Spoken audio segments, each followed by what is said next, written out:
We're still left with one final, seemingly impossible question to answer. Who is the purple guy? After spending, I kid you not, full days plotting out all the details of this game franchise on whiteboards, talking it over with anyone who would stand to listen to me ramble on and on about fictional haunted robots, and just looking at it from every possible angle, all logic points to it being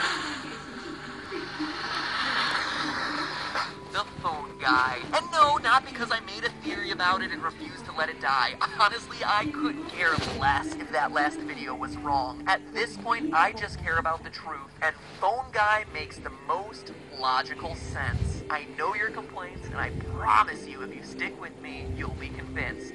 First, there's the circumstantial evidence I presented during my FNAF 2 theory. Phone Guy's admitted love of Foxy being reflected by the smiling purple guy sprite during the Foxy Go Go Go minigame. His distrust of the puppet, a creature haunted by his first victim that we see time and time again trying to bring a stop to his killing spree. His admitted role as a security guard, and even the weird phone-like object in his hand from the Save Them minigame. But there's even more evidence when we consider Five Nights 3. Consider this. He's the only person in the game who knows about the safe rooms. As we've mentioned before, all the safe rooms were sealed up back in the Springlock suit days, back in the first Freddy Fazbear's Pizza location, meaning every other employee coming afterward would have never even heard of these things. Phone Guy is the only character we meet who would have any knowledge of these rooms, and more importantly, of how they operate, how they're invisible to the cameras, and more importantly, to the animatronics. And that's just the beginning. He's also the only person who knows how to use the Springlock suits. Again, once they were decommissioned, the suits were hidden away.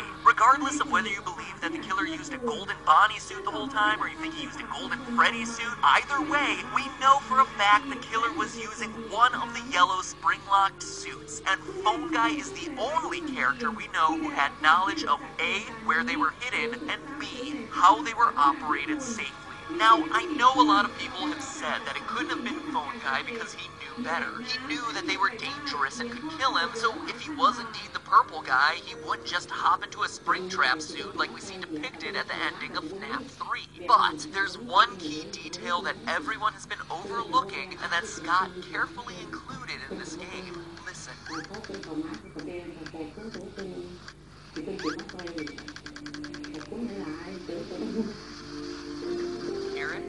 Rain. There are puddles on the ground. It's dripping from the ceiling. The killer had been using these Springlock suits safely for years, but in his panic to escape the ghosts, he failed to notice the wetness of the building around him. The killer had never encountered this problem before because the building had always been in a decent state of repair, but now it's a wreck, torn apart by age. Rain is able to seep in, something he didn't realize when he was in such a hurry to run away from the ghosts. And if moist breath can loosen the locks, you can bet some rain would make those suckers ready to snap shut. And they do, killing our killer. ขอบคุณที่รับชมวิดีโอของเรานะครับหากชอบวิดีโอนี้ก็อย่าลืมกดไลค์และก็อย่าลืมกด subscribe ของทางช่องเราด้วยครับแล้วก็อย่าลืมไปติดตามต้นวิดีโอของนี้นะครับช่อง The Game Series นะครับของคุณ MATPAT นะครับแล้วอย่าลืม subscribe เขาด้วยครับสวัสดีครับทุกคน